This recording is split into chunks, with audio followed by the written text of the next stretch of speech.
Good evening everyone. Audio video clear है आप लोगों तक? कंफर्म कीजिए ऑडियो का।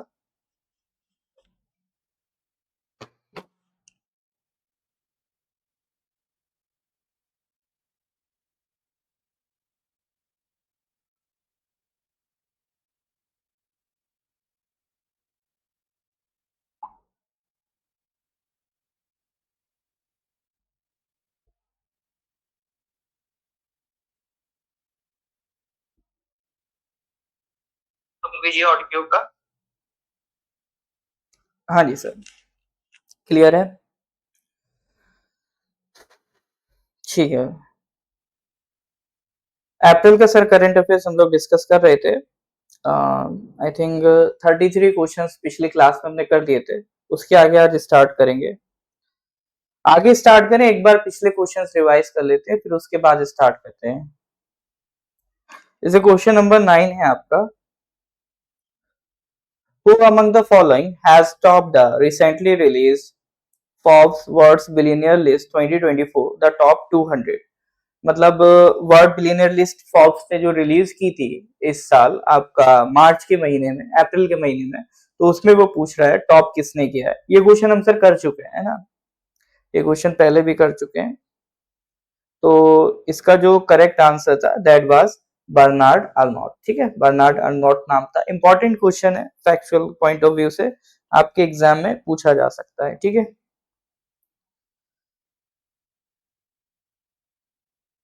33 कर लिए थे सर। लास्ट क्वेश्चन हमारा जो था वो आपका ये था सर, प्रत्यूष। ठीक है, रेडियो टेलीस्कोप की बात करी थी हमने पिछली क्लास में। ठीक है, वो किसने बनाया? आपका रमन रिसर्च इंस्टीट्यूट ने बनाया, बेंगलुरु। तो ये आपका लास्ट क्वेश्चन था। इसके आगे आज स्टार्ट करते हैं। ठीक है, क्वेश्चन नंबर 34 पे आ जाए। 34 क्या कह रहा है sir? Who amongst the following has been appointed as the MD of IMF? अभी एमडी बदले हैं सर आईएमएफ के, इंटरनेशनल मॉनेटरी फंड। अभी हम बात करेंगे सर आईएमएफ है क्या। ठीक है, तो चार ऑप्शन दिए हैं, इसमें से आपको बताना who amongst the following has been appointed as the managing director of International monetary Fund. क्या होगा sir correct answer? Kristalina Georgieva, Anshula Kant, Alfonso Guerra, Elizabeth Shortino. बताइए सर।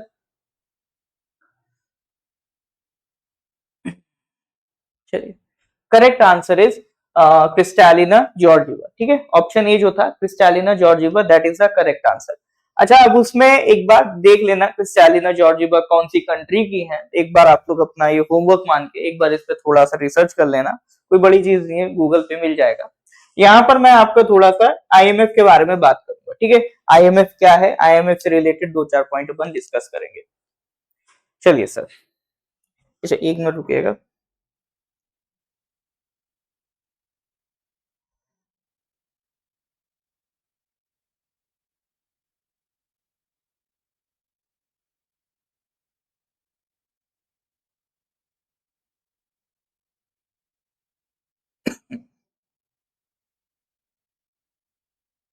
हाँ, तो आईएमएफ की बात कर रहे थे सर हम लोग, इंटरनेशनल मॉनेटरी फंड। देखो हुआ ये था, पूरा एक बैकग्राउंड हिस्ट्री बता देता हूँ, ये आईएमएफ वगैरह आए कहां से।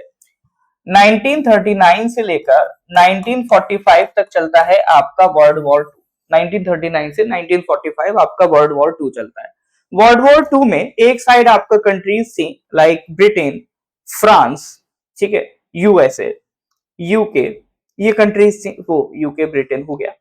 दूसरी साइड था आपका जैसे जर्मनी था, जापान था, और आपका इटली था, है ना, जो जिसमें जर्मनी का हिटलर बहुत प्रसिद्ध था, इटली का मुसोलिनी बहुत प्रसिद्ध था।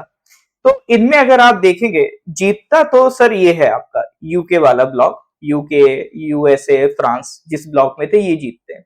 लेकिन भले ही ये वॉर जीत गए थे, बट उसका इकोनॉमिक इंपैक्ट बहुत हैवी पड़ा था सर। इकोनॉमी पे इंपैक्ट काफी हैवी पड़ा था, इनकी इकोनॉमी बिल्कुल खत्म सी हो गई थी। और इसी दौरान अमेरिका भी बहुत तेजी से ग्रो कर रहा था। अमेरिका ने असेंबली लाइन क्रिएट कर ली थी। असेंबली लाइन एक मैन्युफैक्चरिंग का तरीका है जिसमें आप एक साथ कई अमाउंट ऑफ प्रोडक्ट्स क्रिएट कर सकते हो, यानी मास प्रोडक्शन अमेरिका करने लगा था। यानी काफी बड़े लेवल पे प्रोडक्ट्स बनाने लगा था। अब अमेरिका प्रोडक्ट बना रहा है तो वो बेचेगा कहाँ? जो एशियन कंट्रीज थी तुरंत तुरंत आजाद हुई थी, वहां तो सर खाने पीने की भी दिक्कत थी, तो वो तो सर उसके प्रोडक्ट्स इतनी जल्दी खरीदेंगे नहीं। खरीदेगा तो सर ये यूरोपियन कंट्रीज, बट इनकी हालत खराब थी क्योंकि ये लोग आपका वर्ल्ड वॉर टू हार गए थे, और वर्ल्ड वॉर टू हारने के बाद अब इनके पास ज्यादा पैसा बचा नहीं था। तो अमेरिका ने सोचा कि चलो ठीक है, इनको रिक्रिएट करते हैं, इनको थोड़ा सा रीएलिवेट करते हैं, दोबारा फिर से ग्रो कराते हैं। कैसे कराते हैं सर? लोन प्रोवाइड करते हैं। तो यूरोपियन कंट्रीज को, यूके वगैरह को अमेरिका ने एक व्यवस्था बनाई जिसके थ्रू इनको लोन प्रोवाइड किया जाए। उसके लिए कॉन्फ्रेंस होती है, उस कॉन्फ्रेंस का नाम था ब्रेटन वुड कॉन्फ्रेंस। ठीक है, उसको ब्रेटन वुड सिस्टम भी कहते हैं। ब्रेटन वुड कॉन्फ्रेंस हुई थी अमेरिका में, जिसके तहत आपकी दो ऑर्गेनाइजेशंस क्रिएट हुई थी। ठीक है, वैसे तो ब्रॉडली आज मान लो आप दो ऑर्गेनाइजेशन देखते हो, world bank, IMF. World bank का नाम पहले अलग था, आईबीआरडी, ठीक है, और एक और बैंक थी उससे मिलकर ये वर्ल्ड बैंक बना था। लेकिन मोटा माटी मान लो आपका ये दो बैंक्स, वर्ल्ड बैंक, आईएमएफ, इसी ब्रेटन वुड कॉन्फ्रेंस के बाद क्रिएट की गई थी। इनका पर्पस यही था कि यूरोपियन कंट्रीज को लोन प्रोवाइड करें, इनकी इकोनॉमी दोबारा से स्टेबल हो ताकि वो अपने प्रोडक्ट्स बेच पाए। ये थी सर कोर कहानी आपका ब्रेटन वुड कॉन्फ्रेंस की। अब जब उन्होंने बना दिया सिस्टम, चीजें बढ़िया चलने लगी, इकोनॉमी ट्रैक पे उनकी वापस आ गई, फिर आगे चल के वर्ल्ड बैंक और आईएमएफ के काम बट गए। अब इनके मेन काम क्या हो गए? जैसे वर्ल्ड बैंक है, वर्ल्ड बैंक लोन देता है, आईएमएफ भी लोन देता है, बट दोनों में डिफरेंस है। डिफरेंस कैसा है सर? वर्ल्ड बैंक उन कंट्रीज को लोन देता है जहां पर डेवलपमेंट चल रहा है। जैसे इंडिया, हमारे देश में जो डेवलपमेंट है, तेजी से चल रहा है, तरक्की अच्छे से हो रही है, स्टेबिलिटी भी है, तो ऐसी कंट्रीज को लोन देता है वर्ल्ड बैंक। मान लो कोई पावर प्रोजेक्ट बनाना होगा, कोई एयरपोर्ट बनाना होगा, इस तरह के प्रोजेक्ट में वर्ल्ड बैंक फंडिंग करता है। आईएमएफ किसको फंडिंग करता है? आईएमएफ फंडिंग करता है बेल आउट करने के लिए। मान लो कोई कंट्री बिल्कुल डूबने की कगार पे है, उसकी इकोनॉमी बिल्कुल गिरने वाली है, वो कंट्री कोलैप्स करने वाली है, तो उसको मदद करता है आईएमएफ। हमें भी 1990s में जब एलपीजी रिफॉर्म करे तो उससे जस्ट पहले हमें भी आईएमएफ की जरूरत पड़ी थी। आईएमएफ ने हमें बेल आउट किया था, ठीक है, तो उसमें काम करता है आपका आईएमएफ। तो आईएमएफ और वर्ल्ड बैंक, इनकी जो उपज है एक ही कॉन्फ्रेंस है, ब्रेटन वुड कॉन्फ्रेंस है। तो ये ब्रेटन वुड कॉन्फ्रेंस इन्हीं से रिलेटेड है, ये बात हमेशा ध्यान रखिएगा। ठीक है, it was conceived at a UN conference in Bretton Woods, New Hampshire, US in July 1944 में ये आपकी कॉन्फ्रेंस होती है। ठीक है, countries were not eligible for membership in the IBRD unless they were members of the IMF. ठीक है, ये आईबीआरडी और एक बैंक मिलके यही आगे आपका बनेगा वर्ल्ड बैंक। ठीक है, पहले इसमें क्या चलता था सर? फिक्स एक्सचेंज रेट चलता था। ठीक है, यानी डॉलर और रुपी का बीच का मान लो एक्सचेंज रेट होगा, वो फिक्स होगा, कुछ भी होता रहे। फिर बाद में इसको फिक्स से चेंज करके क्या कर दिया? फ्लोटिंग कर दिया। जो फिक्स होता था इस बेसिस पे होता था कि आपके देश में कितना सोना है, उसके बेसिस पे एक्सचेंज रेट डिसाइड होता था। बाद में ये जो एक्सचेंज रेट है ये क्या हो गया सर? फ्लोटिंग। यानी अब ये मार्केट पे डिपेंड करेगा, किस करेंसी की मार्केट में कितनी वैल्यू है, उस पे उस करेंसी की वैल्यू घटेगी या बढ़ेगी। ठीक है, और ये फ्लोटिंग एक्सचेंज रेट आज भी हम लोग फॉलो करते हुए आ रहे हैं।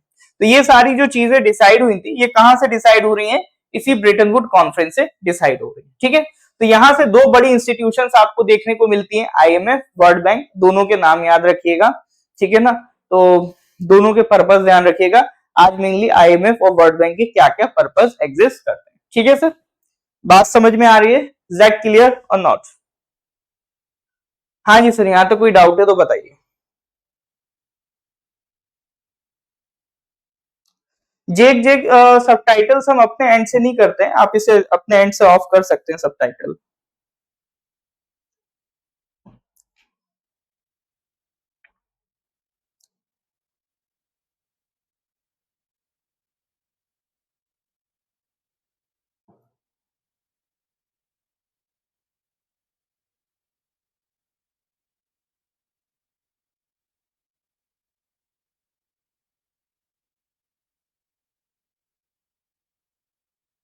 बताइए सर, यहाँ तो कोई डाउट है तो बताइए।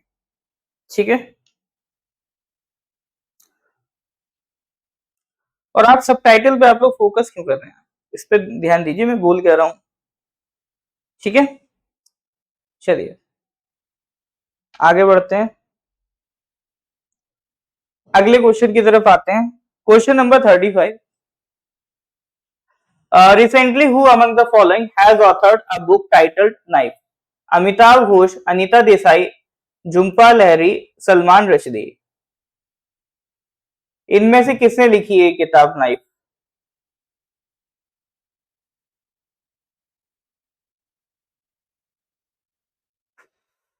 एक किताब आई है सर नाइफ, एक बहुत फेमस राइटर हैं, उन्होंने ये किताब लिखी है ना। उनकी जो कोई बहुत सारी किताबें, बहुत सारी किताबें आपका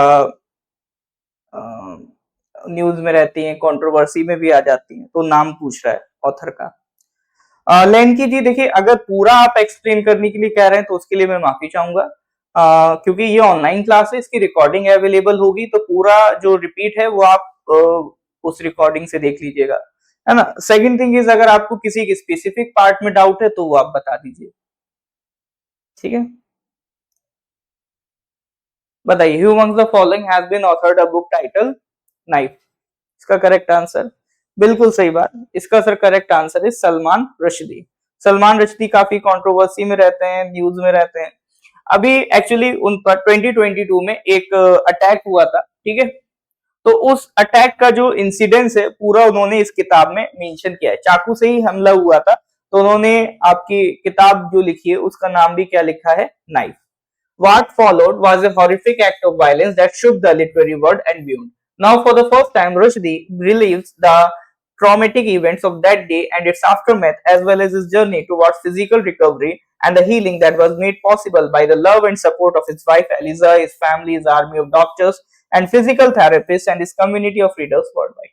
ठीक है, तो किस तरह से वो उसको, एक ऑब्वियसली बात है, किसी पर अगर अटैक होता है तो वो एक ट्रॉमेटाइजेशन सिचुएशन में चला जाता है, तो उससे वापस से रिवाइव करना, तो ये सारा जो अपना इंसिडेंट है वो उन्होंने इस किताब में बयान किया है। इसका सबटाइटल भी देख सकते हो, meditations after an attempted murder. ठीक है सर, तो that is question number 35। Books and author के क्वेश्चन हमेशा इंपॉर्टेंट रहते हैं, आपसे एग्जाम में पूछता रहता है ना, इसको ध्यान रखिएगा। मूव करते हैं सर अगले क्वेश्चन की तरफ। Question number 36। Recently, which of the following organization has voted to adopt first of its kind resolution designed to protect the rights of intersex people? ठीक है, यहां पर हम बात करेंगे सर इंटरसेक्स पीपल कौन होते हैं, तो उनके राइट्स को प्रोटेक्ट करने के लिए एक रेजोल्यूशन लाया गया है। अब वो कौन लेके आया है? यूनेस्को लेके आया है, यूनिसेफ लेके आया है, यूएन ह्यूमन राइट्स काउंसिल लेके आया है, या United Nation Economic Social Council इकोसॉक लेके आया। ये थोड़ा सा अगर आप इंटेलिजेंट गैसिंग करो तो भी आप कर सकते हो, क्योंकि यहाँ पर किसकी बात हो रही है सर? राइट्स की बात हो रही है of the intersex people. UNESCO तो सर एजुकेशन साइंस कल्चर से रिलेटेड है, ये क्या करेगा? यूनिसेफ तो सर बच्चों के लिए है, और ये तो इकोनॉमिक एंड सोशल काउंसिल है।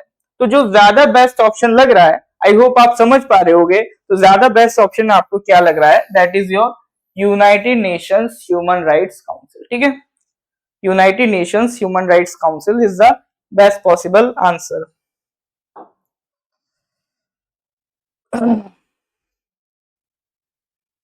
तो question number 36 correct answer is United Nations Human Rights Council. अभी इंटरसेक्स पर्सन्स कौन होते हैं सर? Intersex persons are born with a wide range of natural variations in their sex characteristics that don't fit the typical definition of male or female.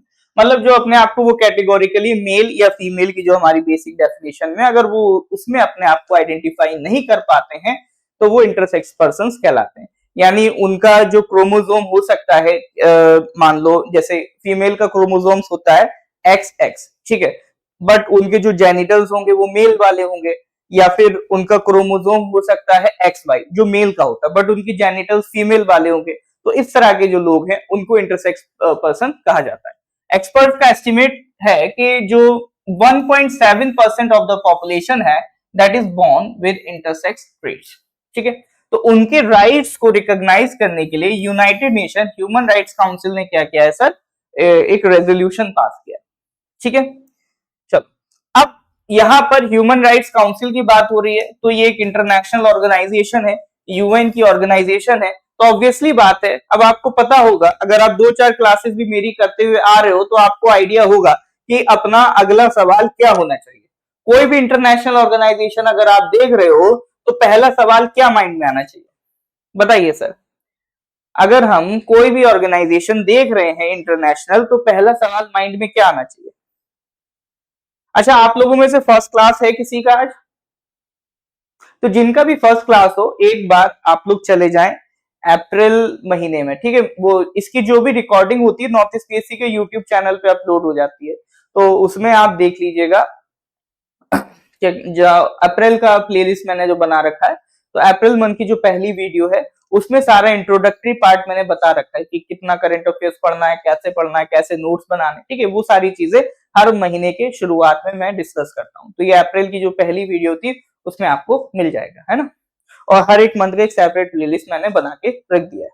बिल्कुल सही बात। तो कोई भी इंटरनेशनल ऑर्गेनाइजेशन अगर आप देखते हो तो सबसे पहला सवाल आना चाहिए इसका हेडक्वार्टर कहाँ है। तो United nation human right council, इसका हेडक्वार्टर कहाँ है सर आपका? जेनेवा, स्विट्जरलैंड में, ठीक है। बाकी सारी चीजें बाद में आएंगी, सबसे पहले क्या आएगा sir? Geneva, Switzerland, that is उसका हेडक्वार्टर। बात समझ में आ रही है कि नहीं आ रही है सर? ठीक है, यहां तक कोई डाउट है तो बताइए। उन्में जी कोई दिक्कत नहीं, आप अगर चाहे तो फर्स्ट क्लास अटेंड कर लीजिएगा ना। बाकी पीडीएफ तो आपको मिल ही जाएगा, मार्च तक का पीडीएफ अपलोड हो गया है, तो वो डिस्क्रिप्शन में आपको लिंक मिल जाएगा, उससे आप डाउनलोड कर सकते हैं, ठीक है। यूट्यूब पर भी सर आपका जाओगे आप तो यूट्यूब का जो वीडियो है उसका डिस्क्रिप्शन है, उसमें भी पीडीएफ डाउनलोड करने का लिंक मिल जाएगा। इसी तरह से आप फेसबुक में भी अभी वीडियो दे रहे हो तो इसकी डिस्क्रिप्शन में भी लिंक आपको वीडियो पीडीएफ डाउनलोड करने का मिल जाएगा, ठीक है। चलिए तो आगे बढ़ते हैं सर। क्वेश्चन नंबर 36 हो गया। नेक्स्ट क्वेश्चन आ जाओ sir 37। Who among the following has become the first Indian cricketer to smash 500 sixes in T20 format? Who among the following has become the first Indian cricketer to smash 500 sixes in T20 format? Cricket से related सवाल है, cricket में एक record बन रहा है, इस तरह के सवाल लास्ट ईयर एपीएसएसबी के फेवरेट रहे हैं, ठीक है। लास्ट ईयर एपीएसएसबी के फेवरेट रहे हैं इस तरह से सवाल कि भाई 500 छक्के मारे हैं T20 फॉर्मेट में। Who among the following has become the first Indian cricketer to smash 500 sixes in T20 format? Dhoni है, कोहली है, या आपका ऋषभ पंत है, या फिर आपका रोहित शर्मा है? बताइए सर करेक्ट आंसर क्या होगा?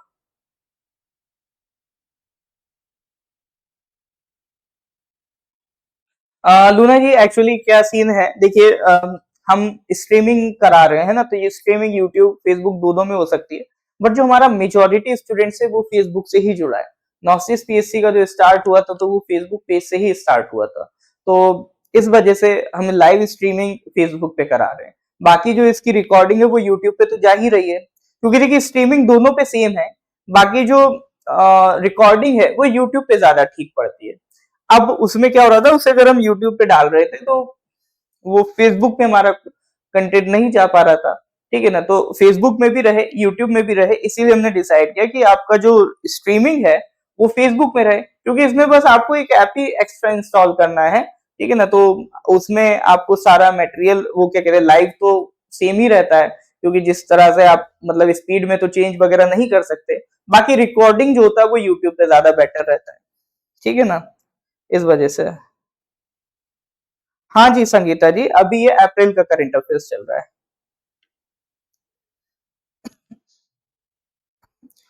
तो इसमें sir first Indian cricketer to smash 500 sixes in T20 format, correct answer क्या होगा सर आपका?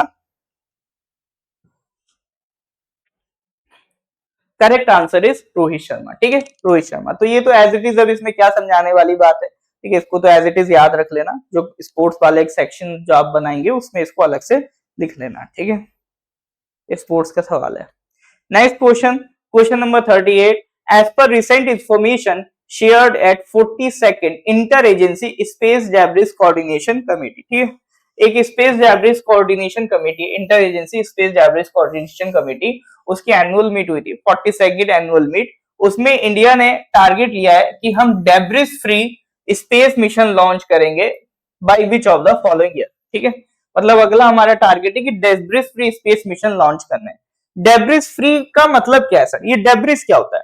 देखो, स्पेस में कोई भी सैटेलाइट लॉन्च की जाती है तो उसकी एक टाइम लिमिट होती है, 10 साल 20 साल जितना भी है, उसकी एक टाइम लिमिट है। ठीक है ना? अब एक बार वो टाइम लिमिट क्रॉस हो गई, अब वो सैटेलाइट हमारे किसी काम की नहीं रही, अब वो बस यूं ही चक्कर लगाती रहेगी। ठीक है, अर्थ के यूं ही चक्कर लगाती रहेगी, अब उससे हमारा कोई लेना देना नहीं है।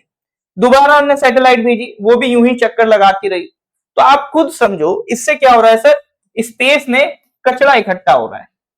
ठीक है, ये जो एक्स्ट्रा सैटेलाइट है जिनकी जरूरत नहीं है, इन्हीं को हम क्या कह रहे हैं? डेब्रिस, मतलब कचरा। ये कचरा इकट्ठा हो रहा है, तो स्पेस में भी हमने कचरा करना शुरू कर दिया है। तो उससे क्या हो रहा है? मान लो ये कचरा है, कल हमारी कोई और सैटेलाइट गई, ये कचरा उससे टकरा गया, तो ये तो बेकार था ही था, इसको भी बेकार कर दिया। तो ये डेब्रिस ऐसा नहीं है सिर्फ कचरा हो रहा है, सुनने में बुरा लग रहा है, ये नुकसान भी कर रहा है।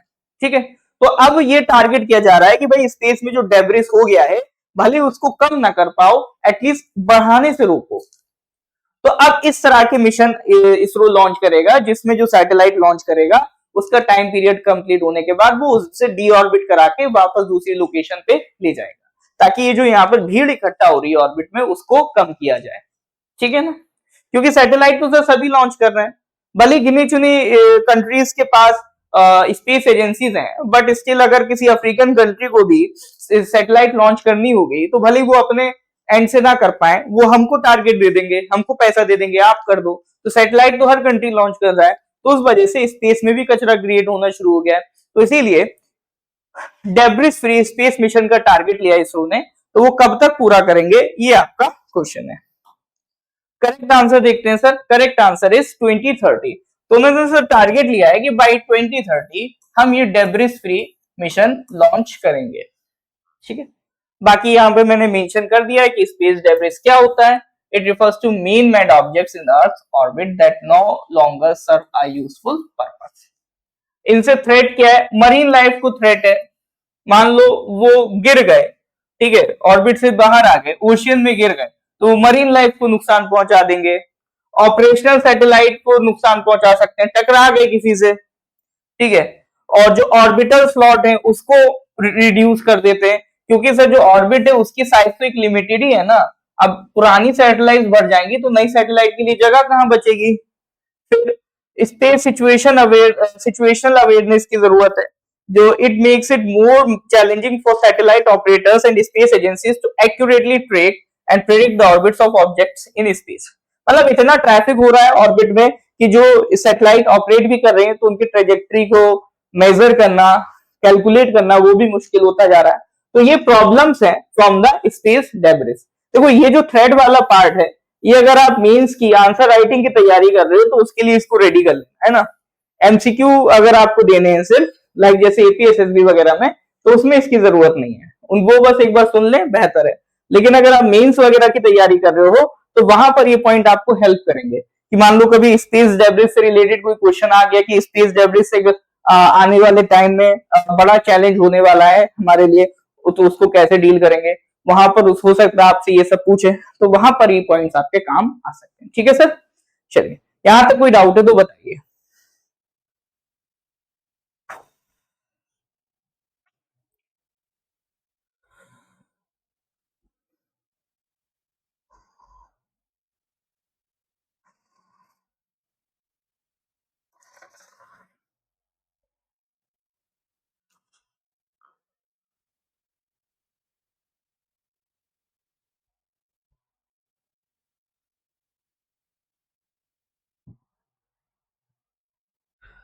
ठीक है, क्लियर है तो गिव मी ए थम्स अप।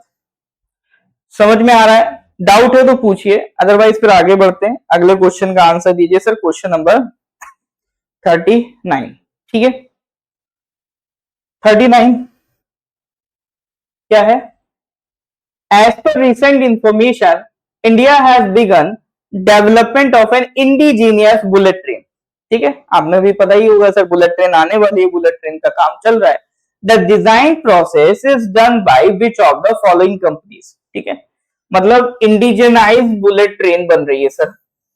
उसकी जो प्रोसेस है वो कौन कर रहा है? आईसीएफ चेन्नई कर रहा है, रेल कोच फैक्ट्री कपूरथला कर रहा है, या मॉडर्न कोच फैक्ट्री रायबरेली कर रहा है, या बीएचईएल कर रहा है। ठीक है, चार ऑप्शन दिए।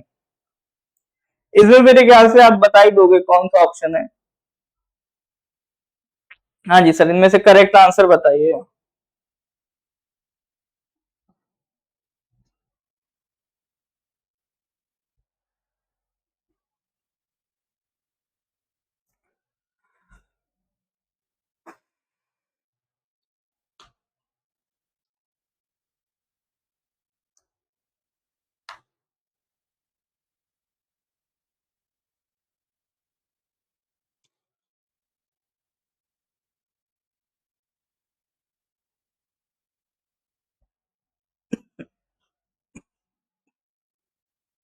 Correct answer is ICF Chennai. ठीक है, करेक्ट आंसर क्या है? आईसीएफ चेन्नई।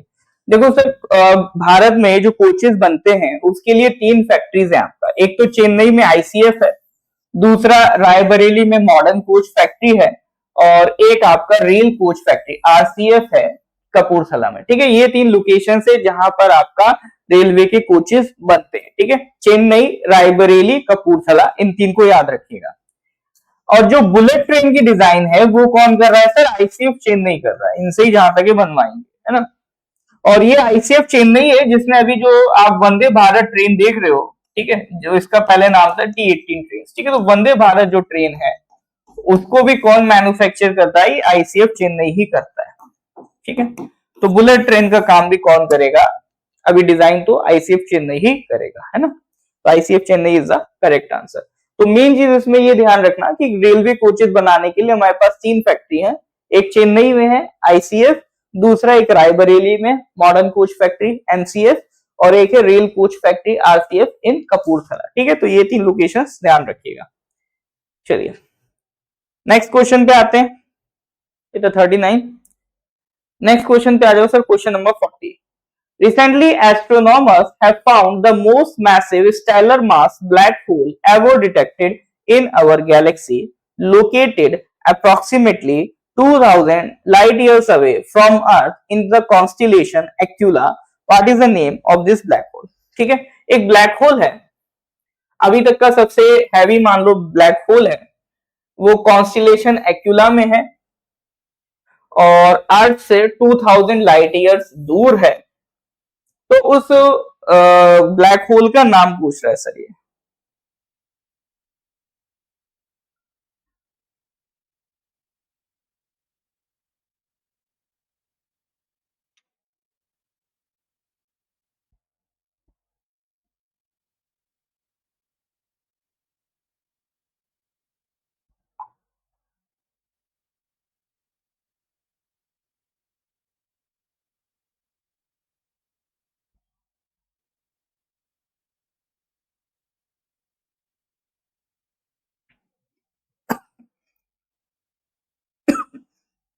हाँ जी sir, astronomers have found the most massive stellar mass black hole ever detected in our galaxy, located approximately 2000 light years away from Earth in the constellation Aquila.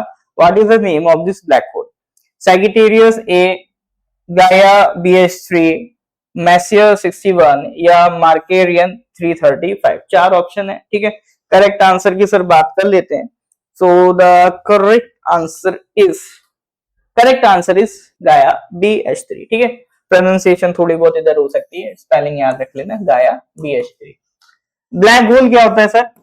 कुछ stars, सारे नहीं, कुछ stars जो होते हैं जब वो एंड हो रहे होते हैं तो जो उनकी एंड स्टेज है वो होती है ब्लैक होल। ठीक है, स्टार में क्या होता है सर? आपका गैसेस होती हैं, गैसेस बर्न होती हैं, वो गैसेस एज ए फ्यूल काम करती हैं, तो वो बर्न होती है, उससे लाइट एमिट होती है और वो कहलाता है ट्विंकल ट्विंकल लिटिल स्टार।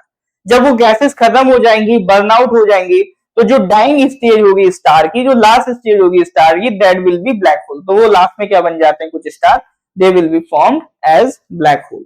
ठीक है, तो ब्लैक होल कुछ नहीं, एक ब्लैक सा होल होता है और उसकी इतनी इंटेंसिटी हाई होती है, ग्रेविटेशन पावर, की लाइट भी अगर उसमें से जाती है तो आर पार निकलती हुई नहीं दिखती उसमें से। ठीक है, इंसान जाएगा तो पता नहीं क्या होगा।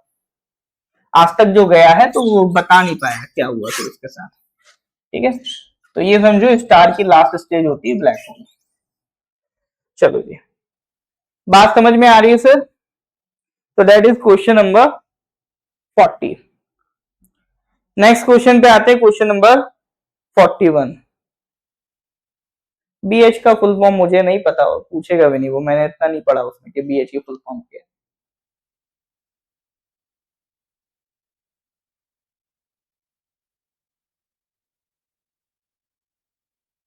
अच्छा, इसमें हाँ, जैसे आपने क्वेश्चन पूछा ना, how we are able to detect, तो इसमें एक इंटरेस्टिंग बात ये भी थी कि अभी तक जितनी भी हमने कैलकुलेशंस करी हैं कि कितना दूरी पे है, तो ये सबसे एक्यूरेट कैलकुलेशन है इसका वेट की और दूरी की, अदर देन बाकी ब्लैक होल्स के कंपैरिजन में। तो इसके लिए सर हम लोग टेलीस्कोप वगैरह यूज करते हैं, अलग अलग तरीके के टेलीस्कोप होते हैं, जैसे पिछली क्लास में हम लोगों ने रेडियो टेलीस्कोप की बात करी थी। ठीक है ना? बाकी डिटेल में आपको जानना है तो यूट्यूब करो सर, 50 बतेरो वीडियो मिलेंगी जो आपको विद एनिमेशन ये सारी चीजें एक्सप्लेन करेंगे कि किस तरह से हम इतना दूर का ऑब्जेक्ट को डिटेक्ट कर पाते हैं कि भाई यहाँ इतने लाइट ईयर्स दूर है ये। ठीक है, बताइए सर। हाँ, अब आया सर स्पोर्ट्स का सवाल, बहुत एस्ट्रोनॉमी एस्ट्रोनॉमी हो गई, ये स्पोर्ट्स का सवाल है sir. Question number 41, who among the following has bagged the men's single title at badminton Asia championship 2024?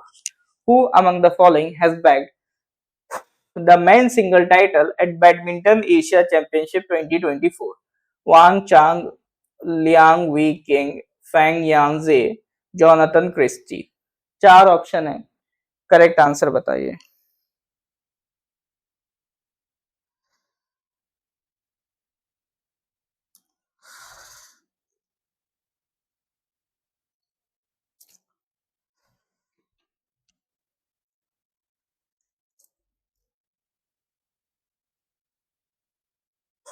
Who among the following has bagged the men's single title at Badminton Asia Championship 2024? Wang Chang, Liang Wei Keng, Feng Yanzhe या Jonathan Christie? Correct answer बताइए sir.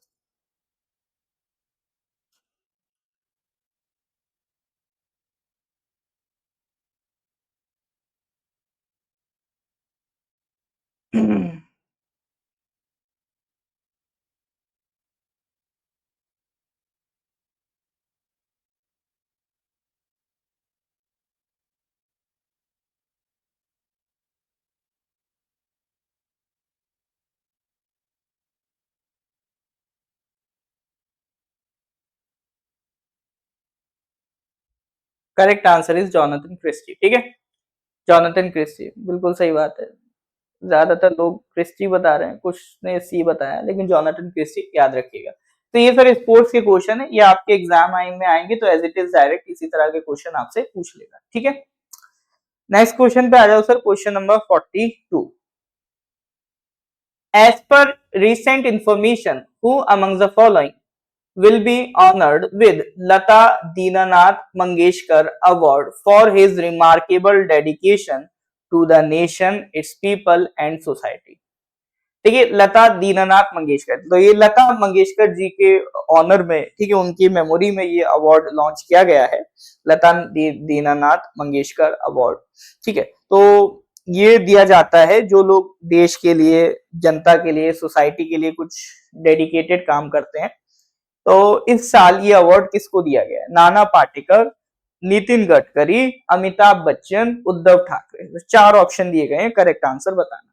तो ये awards and honour section का question है sir, awards के question आपके exam में पूछता रहता है। बताइए सर इसका करेक्ट आंसर क्या होगा? As per recent information, who among the following will be honoured with Lata Dinanath Mangeshkar Award for his remarkable dedication to the nation, its people and society?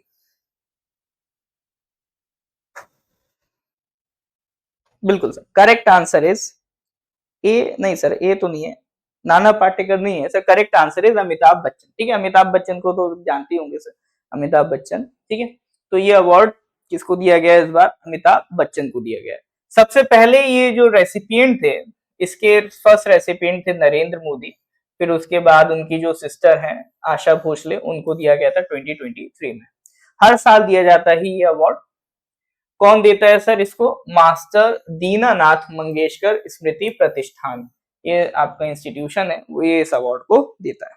ठीक है, कौन देता है ये सब नहीं पूछेगा, इस पे अगर क्वेश्चन आएगा तो डायरेक्ट यही आएगा, बताओ ये लता मंगेशकर दीनानाथ अवार्ड जो है ये किसको दिया गया है।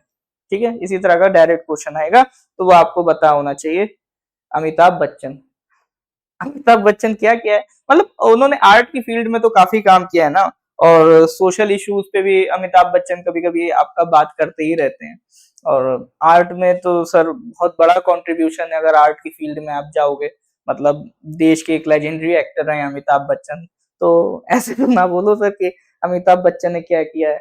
आज नींद नहीं आएगी अमिताभ बच्चन को आपका कमेंट पढ़ के। ठीक है, चलो तो दैट इज क्वेश्चन नंबर 42। आगे बढ़ते हैं। पहले ये बताइए यहाँ तक कोई दिक्कत तो नहीं है, समझ में आ रहा है कि नहीं आ रहा है? क्लियर है तो गिव मी ए थम्स अप। हाँ जी।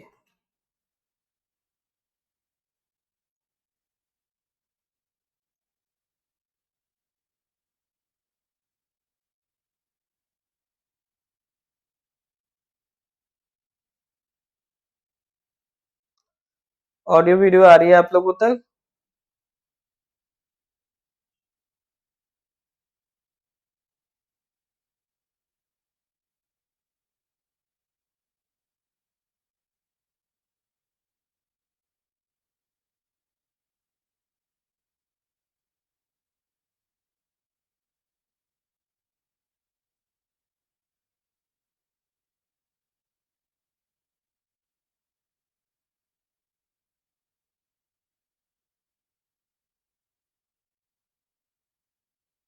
एक मिनट, ये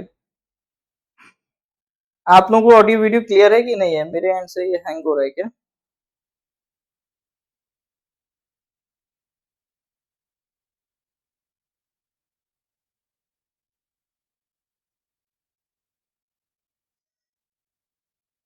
ओके, तो ये मेरी एंड पे हो रहा है क्या?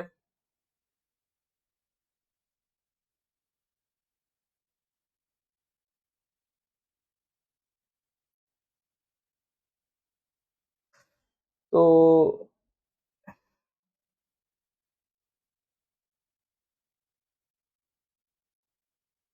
ठीक है, तो फिर एक लास्ट क्वेश्चन कर लेते हैं, क्वेश्चन नंबर 43, ये आप बता दीजिए। क्वेश्चन नंबर 43 क्या है? Recently world's largest 4000 hectare tent city, ठीक है, टेंट सिटी न्यूज में थी अभी, तो ये कहाँ बन रही है सर? कर्नाटका में, यूपी में, महाराष्ट्र में, उत्तराखंड में। एक 4000 हेक्टेयर की टेंट सिटी का जिक्र हुआ था, ये सिटी कहाँ बन रही है? ये आपका क्वेश्चन है, बताइए सर, क्वेश्चन नंबर 43। अगर आपको ऑडियो वीडियो क्लियर है तो एक बार यहाँ इसका बताइए क्या है आंसर। हाँ अब ठीक है।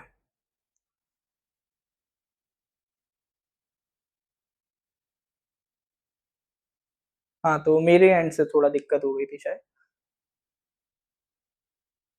बताइए सर, टेंट सिटी का भी जिक्र हुआ था, it is under way in which of the following states? Karnataka, Uttar Pradesh, Maharashtra और आपका उत्तराखंड। हाँ जी, ये टेंट सिटी सर प्रधानमंत्री का क्षेत्र है, उनकी कॉन्स्टिट्युएंसी है वाराणसी, ठीक है, वहां पर बन रही है ना। तो टेंट सिटी है क्या सर? गंगा नदी किनारे आपका काशी शहर बसा हुआ है, तो वहां पर टूरिज्म को टैप करने के लिए ये टेंट सिटी का प्रोजेक्ट बनाया गया है। यानी एक सिटी पूरी डेवलप होगी। घाट जो है, ठीक है, बनारस में आप जाओगे तो बहुत अलग बहुत सारी घाट बनी हुई हैं, तो जो घाट्स के अपोजिट जो सिटी है उसको डेवलप किया जाएगा, जहां पर आपका जो टूरिस्ट है वो एकोमोडेशन मिलेगा, है ना, उनको और भी जो टूरिस्ट को फैसिलिटी चाहिए होती है वो सारी फैसिलिटी आपको उनको प्रोवाइड की जाएगी। ठीक है, तो यहाँ पर उसको बोला जा रहा है टेंट सिटी, जो घाट के किनारे शहर को एकोमोडेशन के लिए बनाया जा रहा है, तो that is termed as tent city. और ये कहाँ हो रहा है sir? Varanasi, it is in Uttar Pradesh. ठीक है, जहां से prime minister, member of parliament है। ठीक है, चलिए तो ये हो गया sir question number 43। Moving on to the, फिर अगले क्वेश्चन की तरफ बात कर लेते हैं sir, question number 44। Who among the following has authored a book title India the road to renaissance a vision and an agenda? India the road to renaissance a vision and an agenda, बताइए sir. India the road to renaissance a vision and an agenda. Hardeep Puri, Nirupam Sen, Bhimeshwar Challa, Prakash Shah. मतलब books and author का question है।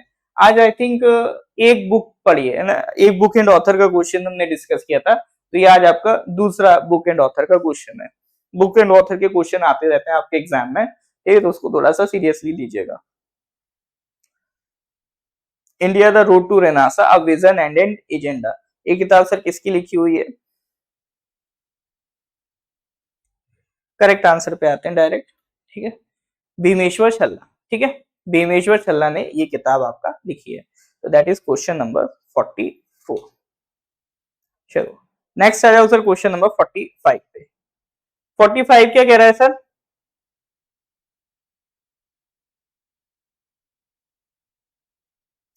Forty five कह रहा है, recently तिरंगा barfi from which of the following states has received the GI tag.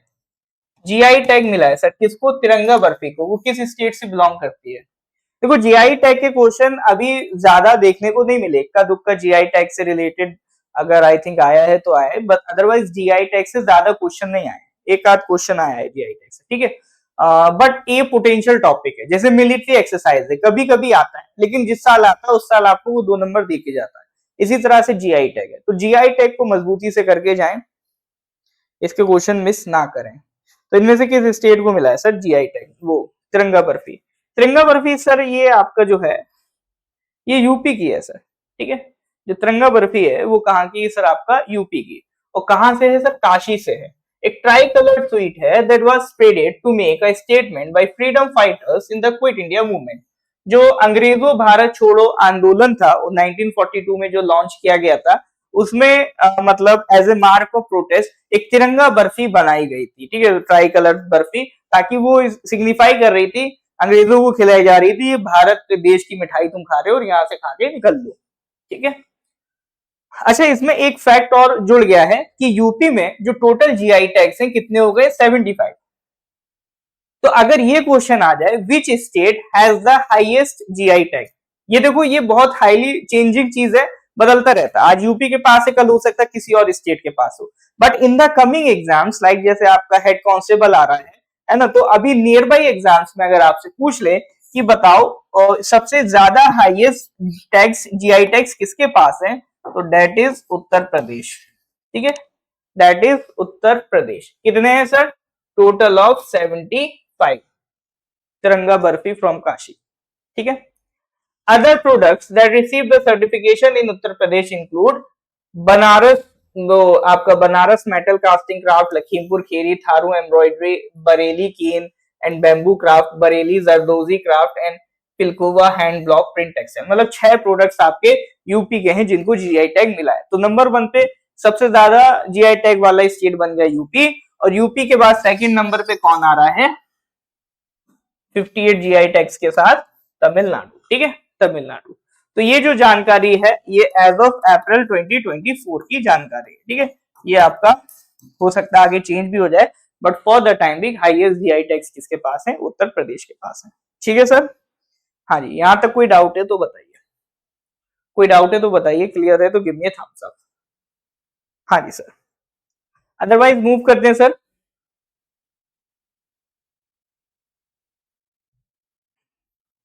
चलो आज यहीं तक रखते हैं, इसके आगे के question we will discuss in the next class, ठीक है। आगे फिर हम लोग अगली क्लास में डिस्कस करते हैं। तो लेक्चर अच्छा लगा हो तो लाइक कर दीजिएगा, अपने कलीग्स के साथ इसको शेयर कर देंगे। इसकी जो रिकॉर्डिंग है कल तक आपका नॉर्थ ईस्ट पीएससी के यूट्यूब चैनल पे अपलोड हो जाएगी, ठीक है। तो रिकॉर्डिंग आप इसकी वहां से देख सकते हैं। बाकी नॉर्थ ईस्ट पीएससी में एपीपीएससी और एपीएसएसबी दोनों के रनिंग कोर्सेज हैं सर आपका। एपीपीएससी के भी कोर्सेज अपने रनिंग है, एपीएसएसबी में भी, ठीक है। एपीएसएसबी में सीजीएल आ रहा है, सीएसएल आ रहा है, सीएचएसएल आ रहा है, ये सारे जितने भी एपीएसएसबी के एग्जाम्स हैं उनके कॉम्प्रिहेंसिव प्रिपरेशन के कोर्सेज हमारे पास अवेलेबल हैं।